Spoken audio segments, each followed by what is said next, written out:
The saying goes, you may like sausage, but you don't want to see how it's made. Well, some say that applies to how laws are made too. We've been investigating one state law in particular, the one that's supposed to protect you from home rescue scams and loan modification cons. It's a huge problem here in the foreclosure capital of America. It's called Assembly Bill 152, and as you're about to see, the law we got in the end is nothing like what went into the assembly line at the beginning. We've received hundreds of complaints for loan modification fraud. We have approximately 130 companies that we've received complaints against in Clark County alone. Complaints from homeowners who paid thousands of dollars in upfront fees and got no help. The problem is a lot larger than the public even knows. It's epidemic. Those upfront fees make it too easy for scammers to take the money and run. That's why the feds are considering banning them outright, and 20 states already do. Nevada did too, or at least it looked like we did. A law passed in 2007 banned foreclosure consultants from charging upfront fees. I thought at the time we had taken care of this entire problem. But companies found a way around that law, reinventing themselves as loan modification consultants instead of foreclosure consultants, targeting homeowners who were struggling but not technically in foreclosure since they hadn't received a notice of default.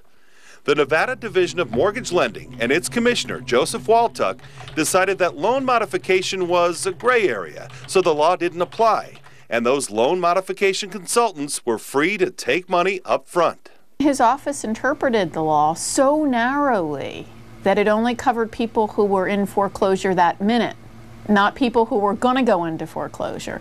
So the law had to be rewritten, and I was so frustrated. So last legislative session, Assemblyman Marcus Conklin sponsored a bill requiring all consultants to be licensed and banning them from collecting money until they produced real results. So this bill is really designed to ratchet down on companies. If you're going to make a promise and you're going to take money, you got to be able to deliver. Anything else, as far as we're concerned, is a scam. But again, not so fast. By the time the bill became a law, it had changed dramatically. Somewhere along the way, it was amended to allow upfront fees as long as the company was licensed, something Conklin's original version specifically outlawed. That's the bill that we started with. And that got flipped on its head. No bill starts and ends in the same form. But it rarely happens. It's exactly opposite, right? Well, I don't think it's exactly opposite. It was clearly a major change from the original version. So we started looking into when the bill changed and who was there when it did. And one name kept popping up, Mandy Peacock, who happens to own a loan modification company here in town. We were like calling the mortgage lending division every day, like, how do we be compliant? How do we be compliant? What, because there was no drawn out rules. So then as we found out what the bill was and what it was going to do, we're like, well, that's not going to work. So what else could they do? She went to Carson City and pushed for big changes in the bill. She was there a lot. I think, at least in the Senate, she made a compelling case. Mandy Peacock testified for 30 minutes before the Senate Committee on Commerce and Labor.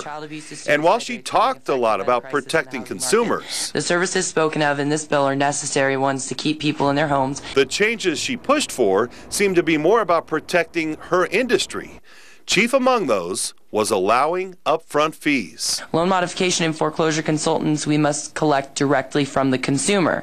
We asked her what she added to the bill that actually protects consumers. Allowing upfront fees so that the option to obtain third-party services if they chose to do so, which is, it's a constitutional right, it was written into, which our country has unfortunately gotten away from our constitutional rights and what our forefathers developed for the United States of America. However, people have a right. If they want to pay and they believe in that and they want to research, why not? Okay, so why not let them pay after the deal is done? In this situation, we've got consumers who are having a hard time paying their bills, and so there's no control as to us getting the money unless we get it from them to start with. When we look at the final version of the law that passed, a lot of the things that you suggested ended up in the law.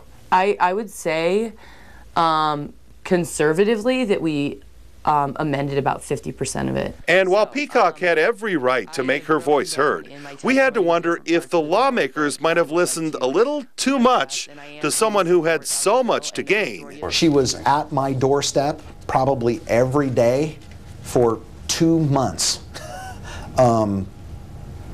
So she was definitely there, definitely aggressive for her issues. So every day for 2 months you saw her? That's what it felt like. Yeah. Does that wear you down after a while? Yes, it does. Let me ask you then, Assemblyman Marcus Conklin, just your personal opinion as sponsor of AB 152, the final version. Are you happy with it? Does it protect consumers? Well, time will tell. I'm going to watch it closely. This is probably something that we're going to have to work on again next session. Assembly Speaker Barbara Buckley says a law is only words on paper. To have any real impact, it needs to be enforced. Vultures find a way of ripping people off no matter what the statutes say. To me, the key is enforcement.